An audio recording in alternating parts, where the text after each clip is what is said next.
Yeah, well, it's great to be here and have a chance to present. Basically, what I want to do today is just talk for what I think will be about 20 minutes. Maybe I'll go over a little bit over, just discussing the basics of article publishing in scholarly journals, and then just leave it open for questions.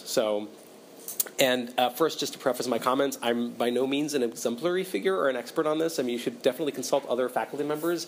I've certainly been on the right end and wrong end of lots of acceptance and rejection letters in this process, and I'm also on a couple of editorial boards. So I do see around this this part of the academic profession from different angles, but it's still my own idiosyncratic experience. So just prefacing my comments with that. So, I mean, first, just the question of why do we publish academic articles?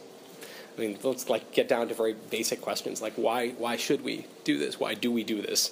I mean, the first thing I think is that it's increasingly, especially at the level of graduate school, it's an expectation when you're applying on the job market that you'll have some experience trying to get articles published.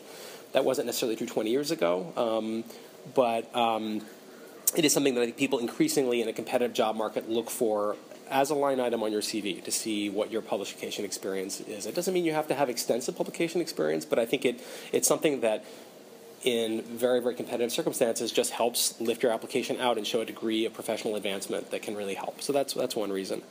I mean, the other reason, which is also professional, is about a kind of territoriality. It's a way of early on kind of establishing what you're working on, that you're out there, beginning to create a scholarly dialogue around your work, critical or supportive, and planting your flag in terms of certain kinds of topics and certain kinds of claims.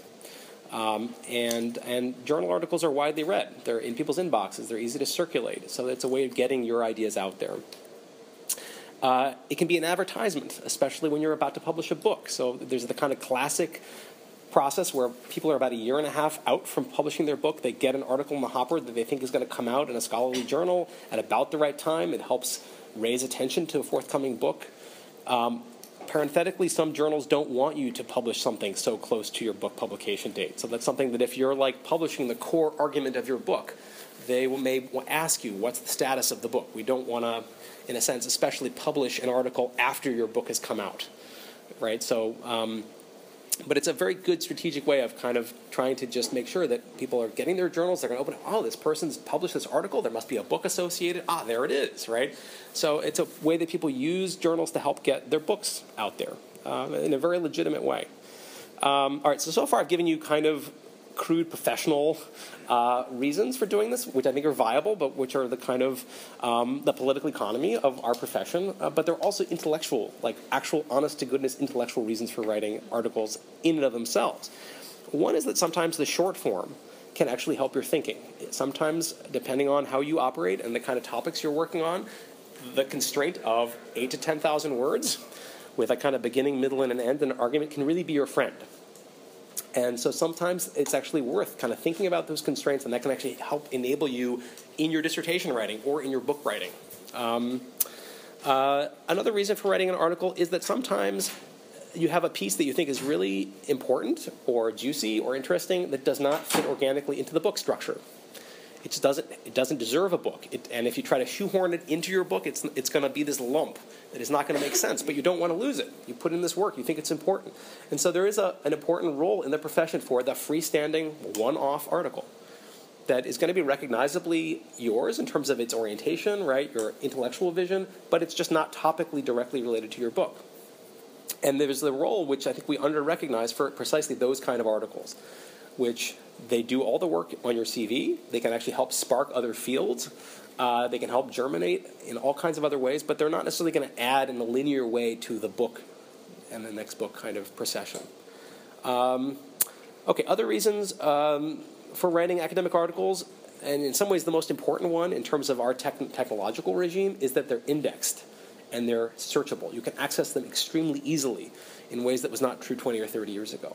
They're actually in some ways much more easily accessible than many academic books. And so that really helps in terms of their circulation and getting them out there. That's a good reason for writing them in and of themselves, is their ease of circulation and use.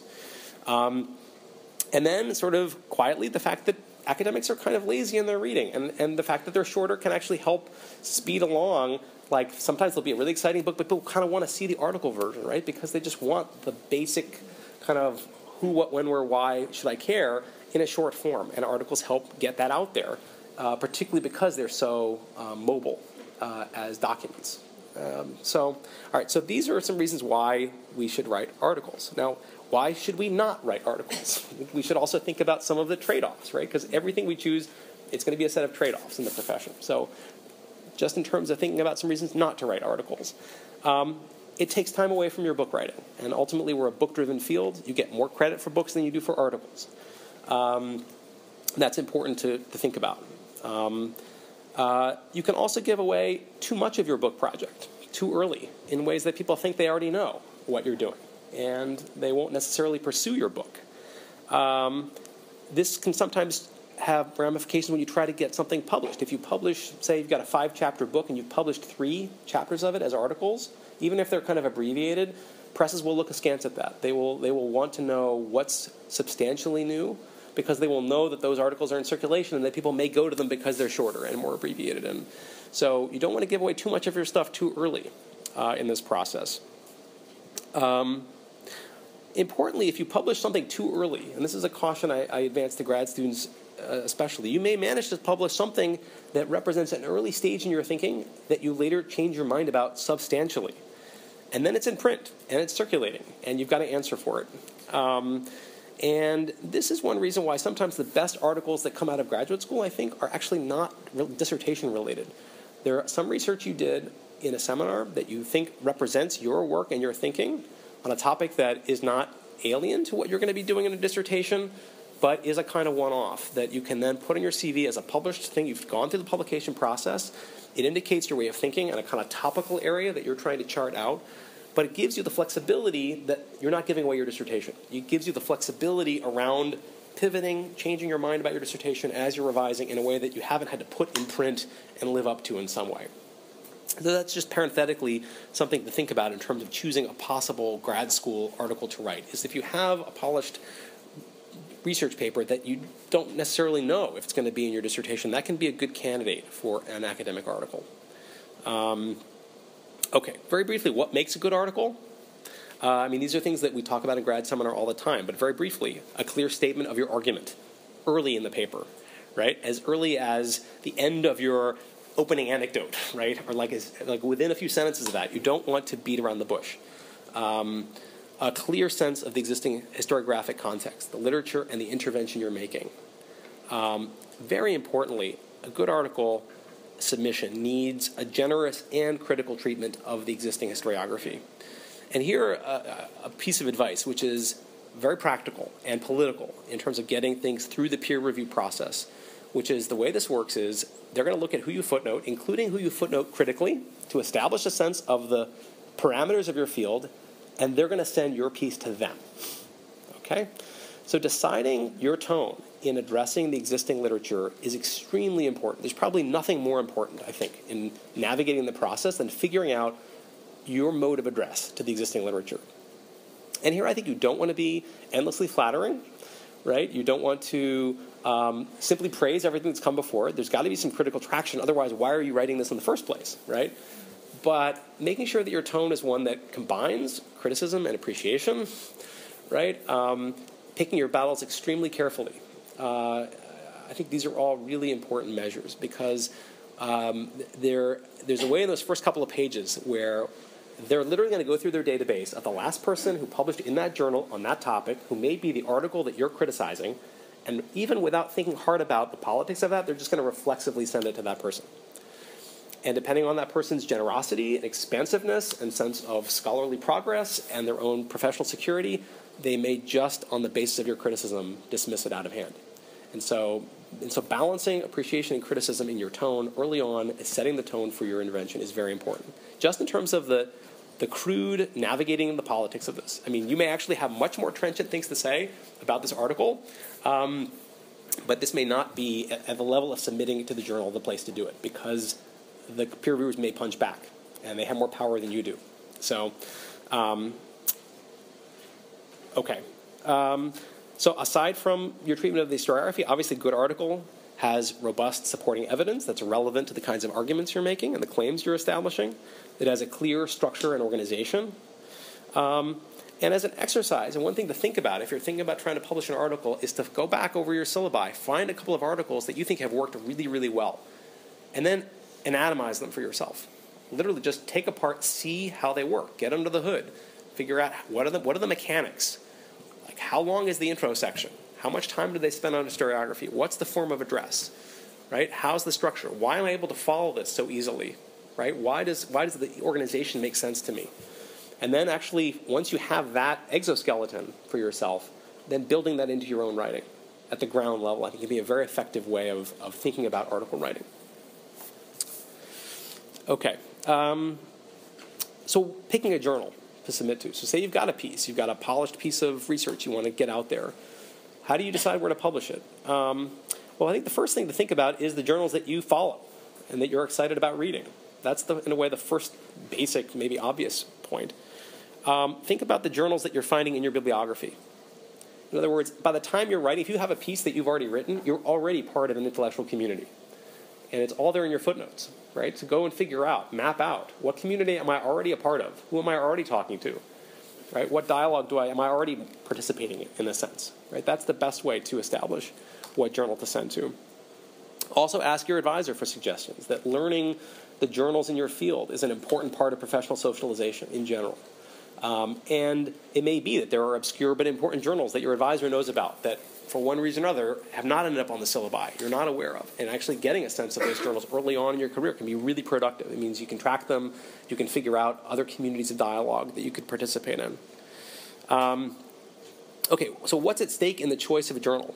Well, each journal, as I said, represents a kind of intellectual community, a certain sets of dialogues, methods, approaches, and themes that are distinct and idiosyncratic to that journal.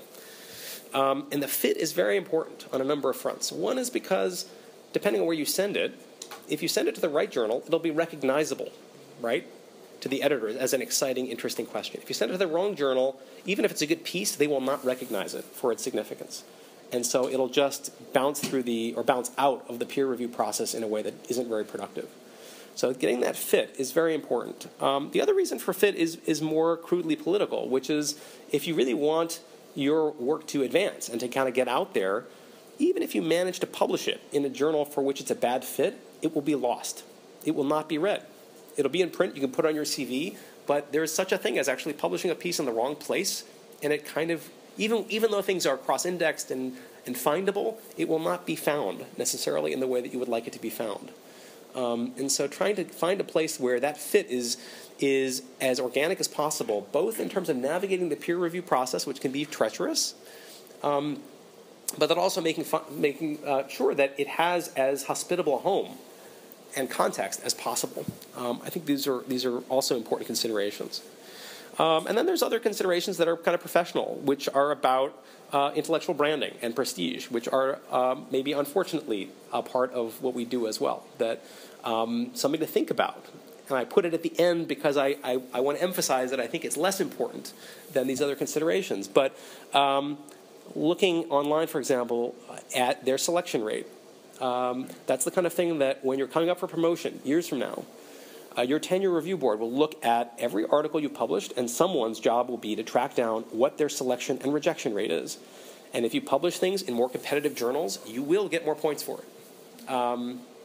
And that's for better and for worse, mostly for worse, I think, but it's nonetheless a factor to think about. So alongside these other considerations, if you can find a place that's got a good intellectual home, but that also is a journal that lots of people want to get into, and that lots of people read, and that have a very selective rate, that will actually help you professionally. So I think that's something to keep in mind. The most important question, is the journal indexed online? That is probably the most fundamental question, because there's a way that is so much the currency and the way we read journals now, that if the article is not indexed and not widely available online, I wouldn't really consider it at this point, because I think that is a formula for getting lost, even if the thing gets published. At this point, most academic journals in the U.S. are very quickly moving into very searchable formats, but I find that a lot of academic journals published outside the United States, especially outside of Europe and the United States, they have to fight to get in line for the major databases to scan in their articles. Often that's a year-long process. So that's something that you really want to track before you decide, is just how easily available is this going to be. Okay. So now the question of journal articles versus edited collections. This is something that's going to be a question that inevitably comes down the pike for you. Edited volumes, obviously, a scholar gathers together a group of colleagues they think are working on related themes, proposes a book, gets a press interested in it, gathers those essays together, publishes a volume on that theme. They're article-length pieces usually, so they're roughly comparable to academic journal articles. What's at stake in deciding to send something to a journal versus an anthology? There's some advantages. The advantages is the acceptance is usually more or less automatic. If the person invites you, they want the piece that you're writing, and they'll work with you to shape the piece. They're more likely to take a piece that is related to stuff you're working on right now than maybe exactly what the theme of the volume is. Generally, and this comes to you through networking. So it's going to be somebody, some colleague that you know through conferences or some other setting that says, hey, we're putting this together, and I know you're working on this. Can you submit something? So part of it is that the peer review process is less challenging. There may be outside reviewers, but usually they're reviewing the volume as a whole. Occasionally, and I've been in the situation, there's an outlier that ends up just, we've got to get rid of this article. But generally, they bring in a group of authors they want to kind of represent a community snapshot of this field at a given moment in time. So in that sense, navigating the difficulties of peer review, you're over that hurdle from the very beginning. It can also help situate the work you're doing as part of a larger intellectual context. So unlike a journal article where you're generally kind of, it's a grab bag of articles every month, right, or every season. And there's a way that this can help draw attention to your work through this funnel, right, that this volume represents. This is a field that helps establish the significance of the work you're doing as not an outlier. You're kind of part of this larger set of discussions. So that can be a big advantage. And in terms of professional attention, especially if the volume attracts well-known people, that can help sort of raise your kind of status in the profession as well. The disadvantages are also there. These volumes are not indexed in databases, right? In order to find those pieces, you have to know in a way that you're interested in that topic. And so essays and volumes tend to attract specialists. They tend not to attract the kind of grazing reader that I still must imagine kind of combs through databases and does random keyword searches, or at least that's what I do. So you're less likely to get the kind of random and kind of creative, idiosyncratic cross-readings that you'll get from a journal article. The other big problem with edited volumes is that the delays in these projects are endemic. They're infamous. And why? Well, because you've got 12 authors, and any one of them is held hostage to the slowest of them. And academics can be very slow, right? So these books tend to take years to come out. And what that means is that what you think is going to be cutting research is sitting on somebody's desktop waiting copy editing for a long time, and it may come out in a way later than the moment that you hoped it would come out. Your own thinking may have moved on, and that can be very, very frustrating for everyone involved. The other disadvantage is that because these volumes are not peer-reviewed, they count for less when you come up for promotion. So when people are doing the kind of math about what you've published, a journal article in a competitive publication will count for volumes more than what you have published in an anthology. The one exception maybe being if it is one of these canonical edited volumes that emerges. And those are hard to predict, but you can sort of generally look at who's editing, who's invited, how coherent is the topic, and is everybody bringing their best game to the other essays. And sometimes you get these volumes where everybody's basically taking the off scraps from their book and publishing them, and you kind of know that that's what's happening. And those volumes, everyone kind of can recognize them. There's maybe 1 or 2 good essays out of 12, but these volumes do not carry the field. But then there are some of these volumes, and there's in every field, one that comes out every few years that just blows everybody away. You bring all these people that are really doing great work together, doing their best work, who decide they're going to put their best stuff in this volume. And these become canonical volumes. And if you're in one of those, that can really be very good for your career. So trade-offs when it comes to journal articles versus edited volumes. Okay, turning back to to articles in journals specifically. So the process of how you go about doing this. The first thing I think is before you send it off, it's really important to have it read by friends and colleagues. Don't send off anything that is just like, I wrote this last night and it's brilliant and hit send, right? Just like, I don't know if any of you have this impulse, but avoid this impulse. Your friends can help you clean up the argument, the organization. At the very least, they can catch typos, grammar, all that stuff counts, just in terms of conveying a sense of sloppiness or care when the editorial eye hits the page. This may be an obvious point, but an easy one to overlook too is obey the submission guidelines online meticulously. Particularly for highly competitive journals, they're looking for reasons to exclude. I mean, these editors want to get these things off their desktops, right? So if you go over page length, if you don't submit things in the proper format, it just gives them a very easy way to send it back and waste everybody's time. So just go over those guidelines and really make sure that along every single sort of axis that they establish, there is nothing questionable about your manuscript. That whatever struggle is going to happen is going to be about the argument and the evidence and the content, but not about the format. Okay, so 2 ways to submit. One is cold call. I've got this piece. You're an exciting journal. Here's my stuff. The other is to keep your eye open for special journals, special issues where a journal will put a call out.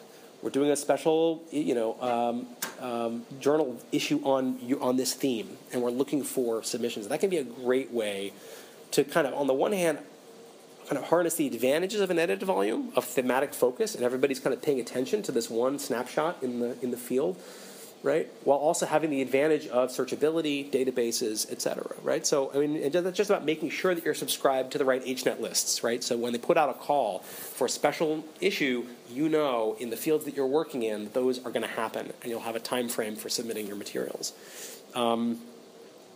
Okay, so the submission process. So first, and like the cardinal rule of journal submissions, only one journal at a time. This is like the unbreakable law of journal submissions. Break it at your peril, because what will end up happening is it's a small community in any of the fields we work in. If you multiply submit, inevitably, 2 of these journals are going to get in touch with some of the same peer reviewers. And they're going to find out, and everybody's going to be really pissed. So really decide ahead of time what's your first choice in a journal, and maybe have a second and third place just in case it doesn't work out. But don't be tempted to save yourself time, because it will backfire. When you send it in, there's an initial evaluation by an editorial staff person or an editorial board. So sometimes that happens in-house. And they'll decide whether it's worth sending it out to outside readers. And that process can take any amount of time. I mean, it can take a couple of weeks. It can take a month. Some journals will actually send it out directly to outside readers. It really depends. So you can, when you submit your materials, you can also ask them. It's very legitimate to kind of, in your submission materials, particularly over email, to say, what's your process? When can I expect to hear from you? Not in a pushy or forceful way, but just in an informative kind of way, right? You don't want to piss them off, but but I think it's legitimate to know what's their usual expectation, and they should be able to tell you very quickly. Yeah, we give our outside readers 2 months, 3 months, 6 months, right? And that way you can at least know what you're expecting. Generally, in my experience, they'll send your journal article out to between 2 readers, sometimes as many as 5 readers. It can really vary. It depends a lot on the journal. It depends on how they define themselves. It's probably a part of each journal's deep professional practice. They just kind of have a sense of how many readers to send it out to. They'll generally try to get people who represent slightly different angles on it, especially if the editors are good. They will not send it to all people working in the same expertise. They are likely to send it to people that are in their database, who are going to be people who have published in that theme recently in their journal, which is something to kind of keep in mind. Okay, after that period of time, whatever it is, you can get 1 of 3 responses from the press. One is an acceptance. You get a note saying, we want to publish your article with maybe some minor copy editing editorial changes. This almost never happens, okay? So this is something that is maybe surprising, but it almost never comes out this way, in my experience, personally, and also in the experience of a lot of my colleagues. So that kind of like clean, through the hoop, like, congratulations, welcome to the club. It's very, very rare, okay? And that's important to know in light of what I'm about to say, which is, okay, the other response is a rejection, right? Which is usually if more than a majority of the readers don't like it substantially. They will just, and actually those, I don't know if those are more common, less common. Those sometimes are actually not that common either. If you really put a lot of work in and you've made your right choice of that fit, the big middle ground is revise and resubmit. And revise and resubmit is actually, according to every editor I've talked about, the most misunderstood category in academia, maybe. Because the way editors look at it tends to be exactly the opposite of the way academic writers look at it. So the way editors look at it is, this was good. This was maybe even really good. It was good enough that we decided to spend some time getting readers and to kind of pull our community to evaluate it. And it's still in play as far as we're concerned. In fact, our hope is that you make these edits and publish it with us. That's the message they're sending you with revise and resubmit, is you're almost there. These are fixable problems. We want you to fix it. Here are some great suggestions about how to fix it. Be in touch with us. That's what they're trying to send. What academic often hear is, this thing was amazing. Why did you not accept it? Right? That's what we often experience, right? Is the sense of, this is not what you hoped for, right? So it feels like rejection. And I've talked to editors again who say, why is it that a huge percentage of the revise and resubmits, we never hear from them again? Right? This was, in a sense, a message of, you're almost there, and people just walk away. So that's something to keep in mind, because it's something no one really tells you in this profession. But actually, you're more likely to get a revise and resubmit than probably anything else. And you should not take it as a message of, we're shooting you down. You should take this as a message of, you got really close, and here are the fixable problems. Okay? Now, it's the editor's job to take what is likely to be, in fact, inevitably going to be, a welter of conflicting advice, and to compress it into something that makes coherent sense. And a good editor will essentially say, okay, look, here are the outliers. These comments that are really off base, that aren't really relevant. Here are the ones where the reviewers really converge, right? Where they are really kind of saying the same thing. And we really want you to focus on these main issues. Not everyone will do that. But a good editor will do that, and they'll kind of help you. And if they really want you to resubmit, they'll go to the effort of helping you make sense of what is going to be a confusing, bewildering buzz of conflicting advice. Okay, so assuming that the piece has not gone right through the hoop and that you're not rejected, what do you do with the advice you get from a revise and resubmit? In a way, this is like the core question, I think, in navigating the journal process. All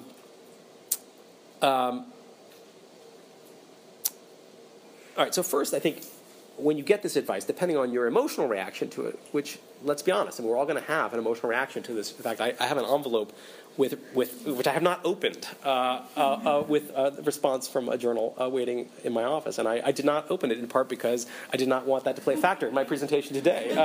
So we'll see how I am about a half hour after this talk. So if you read it and it's not the answer you want, you may need a couple days cooling off period. And during that period, in my experience, it's also very useful to have advisors and friends sit down and actually read this, to sort out from a different sympathetic angle that is not your angle what's happening in these reports. So this is a moment to turn to friends and colleagues and advisors during this, what you can call a kind of cooling off period, depending on what you're experiencing. They can actually help you figure out what's objectively interesting and useful, what's not, in ways that will help you then revisit these reports for yourself. Something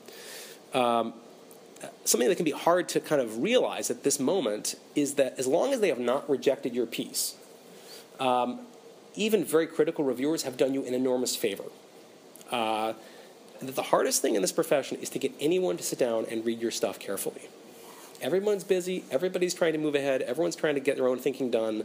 So someone sitting down and spending a few hours writing criticism out, as long as it is not personally insulting or rejecting of your article, is a huge favor that is actually a favor that you will not return. I mean, you will return not to them, but to the profession as a whole.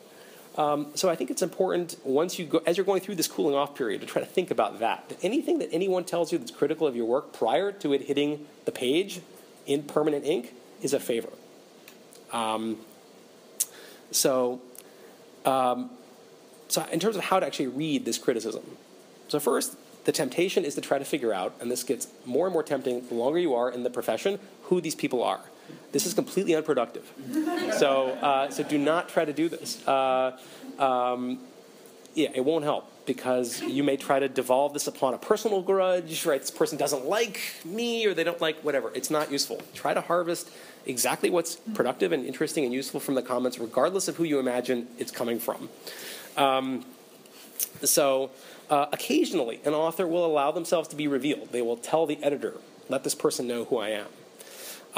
And that's generally, of course, when it's a more favorable review. And this is also something important to note. This is an invitation to be in touch with them, right? This is, in a sense, them kind of putting their business card, right, or their email address on your reader's report, which is kind of like, hey, we're kind of buddies here, right? Or I'm really supportive of what you're doing. Let's be in touch.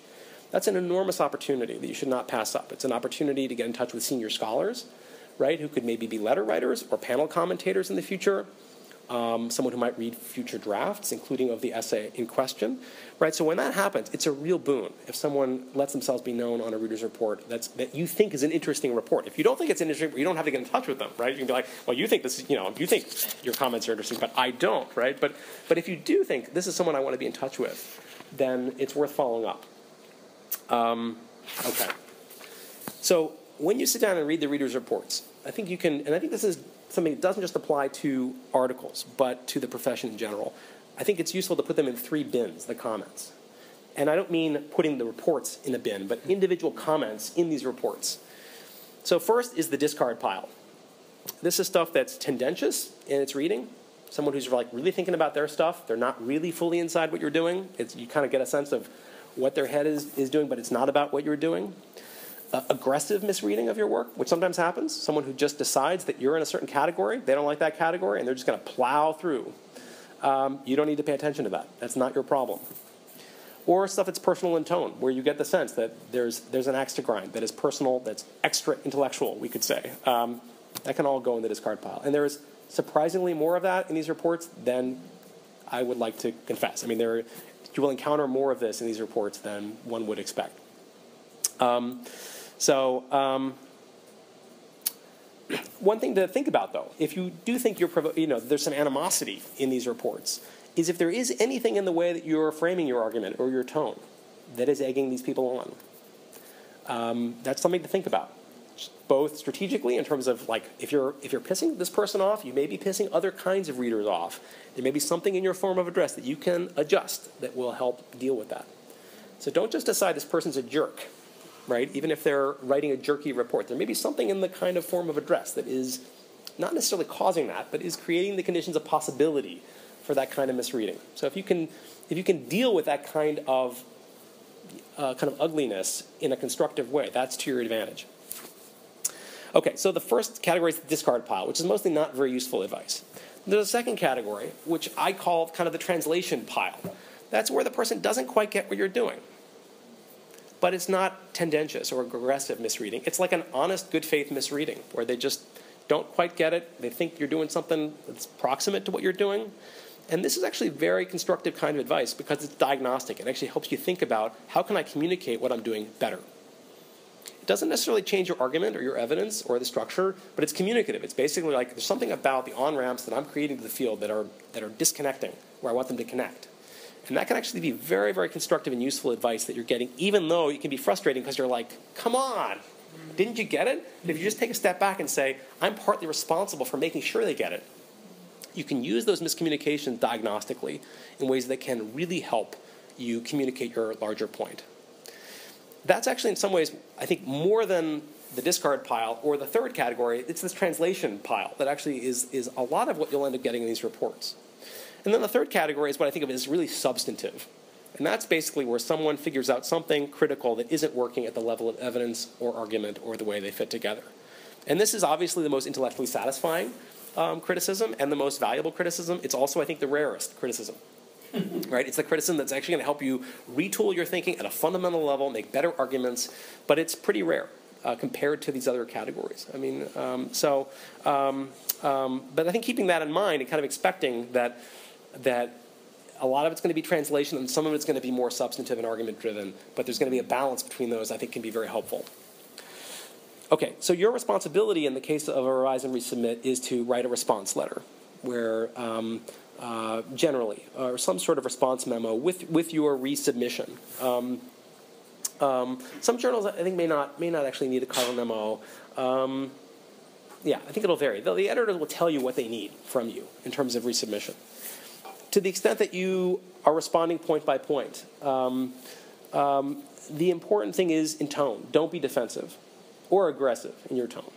Be really appreciative. These are anonymous colleagues that have taken some of their time to give you valuable criticism that is not criticism that you will hear in your face, because you'll have a chance to actually address it in your written materials prior to publication. So that's a favor they're doing you. You do want to answer every substantive comment that you receive in these reports. So even the smallest point, I think it's important to kind of demonstrate that you're taking really seriously the whole process, and that means that even the minutia, you're going to have an answer for. It doesn't mean you have to take everything on board, but it doesn't mean you have to be in dialogue with them, with all the readers. And there are a couple of reasons for doing that. One is that you want to show the editors that you're serious about this, that you're not going to just try to hustle this through because you need it for your CV, but you're actually intellectually engaged in the process of improving the work. And the other thing is strategic, which is they're likely to send it to the same readers again, especially the critical ones. And so if you can address their points in your cover memo and obviously in the revisions you make, you have a much greater chance of actually making it through the hurdles. Now one thing to think about in terms of prior to even deciding to write this memo is, do you want to resubmit? And here again, I want to suggest that revise and resubmit means you're almost there if you want to put the work in. But there's something also where you need to think about were the comments so off base that this isn't really the right home for this place. I've kind of realized through this process that they're just not getting it. The editors aren't getting it. They send it to these crazy reviewers. This is maybe I made a misfire in terms of the fit. That's actually a perfectly legitimate realization to make. And it's an important corrective to not then try to kind of re-engineer your essay in order to try to make it fit this format that it clearly doesn't make sense. And so if you realize that you have a square peg, that there's a round hole that you've discovered, then I think cutting, to mix metaphors, to kind of cut bait at that point and decide to go elsewhere is perfectly legitimate. I mean, I think don't not submit again because you're frustrated. I mean, or kind of, but if you really get a sense of this was a major misunderstanding on all levels, then I think deciding to go elsewhere is a perfectly legitimate thing to do. So that's something to just kind of keep in mind. Okay, if you decide to go ahead with this journal, then sending your cover memo to the extent that they ask for that and the revised essay out to them, they will then usually send it off maybe to one of the critical readers. They may send it off to a new outside reader at that point too. They should be able to give you a time frame for resubmission to kind of let you know again what they're expecting. And then you'll sort of find out. Some journals, you will go through multiple rounds where they'll send it off to a third round, depending on what comes back. They may take a new round of criticism and make you address that. So this can be a multi-level back and forth with these editors. But I think it's important to realize that as one gets a little more exhausted with the process, you are also getting closer. And as the editors put more time and attention and energy into your essay, they also want to see it succeed more. So I think it's important to realize that even though it can be intensely frustrating to have these readers come back again and again and again, that the editors become more committed to your piece the more skin they have in the game. And so they are more likely to go to bat for you later in the process, in my experience, because especially if they see you taking the process seriously, if everyone's doing their job, right? The reviewers are being critical, you're responding, you're making the draft better, and they're seeing all this stuff happen, then they're excited about it and they want to see it happen. So in a way, you win their allegiance precisely by participating in this way. Okay, so then the rest is kind of mechanical. I mean, eventually you get this exciting note that says you've done everything we want. It is now officially accepted. Hopefully you celebrate and you do something decadent and extravagant to celebrate all the energy you put into this. And then it goes through a copy editing process where you're kind of going through grammar and punctuation and footnoting, and they have formats that they're going to want you to obey, and that will take enormous amounts of time and be really painful and annoying and frustrating. But you're really, at that point, it's the last stretch. You really are in the home stretch at that point. And then you go through a period often where you're proofing some sort of final draft. And then basically, they let you know it's published. And sometimes they'll send you an off-print. They'll give you like a little booklet, right, that sort of shows you the little book form of this. So what then? What happens once your wonderful, hard-won piece of academic brilliance is out there? Well, I think here it's important to let people know about it. And maybe, we're a little bashful about this, and maybe that's a good thing about trying to put limits on the self-promotion that our political economy and culture want out of us. So maybe it's good to be a little hesitant. But on the other hand, it's important to do. I think to let people that you're part of an intellectual community with know that you published this piece of research. There used to be a culture of actually sending people off prints. My sense is that's fading a little bit, although I think it's unfortunate. So in my own professional practice, for whatever it's worth, I do send off-prints out, in part because I always like getting them to find out what my friends are working on, and also because sometimes there'll be a really important article in a journal that I don't read, that a friend of mine publishes in, and I would never find that article if they didn't send it to me. And some of the articles I teach every semester that I teach are ones that have come across the transom, basically. A friend of mine emails me this and says, hey, I just published this, and I think that's fantastic. I would not have found this in maybe ever. So I'm always grateful when someone gives me the opportunity to read their stuff. So in terms of the mechanics of that, sometimes you can order off-prints very expensively from the journals themselves. They publish them on glossy paper. They're insanely expensive. They look really nice, but they can be very prohibitive. I'm probably not supposed to say this, but you can also obviously print these out as PDFs, get them bound at Kinko's. It's really cheap. It's a way to save money. They do a very good job. So you don't have to go with the official off-print. They may try to convince you that you need to go with the official off-print, but you actually don't. In terms of what to do with off-prints as a junior professor, I think here actually off-prints are quite strategically important, which is to say making sure that people in your department know that you're publishing, where you're publishing, and making that very, very easy for them in a very offhanded way is very, very important. And so if there's a quiet way that you can just put an off-print in the mailboxes of your faculty members saying best wishes, right? You don't need to kind of make it fancy. Look at me. You don't have to address it, but just they're probably not going to read it, to be honest. Hopefully the people that are closest to you in your immediate field will read it. You can probably insist on it, actually, quietly.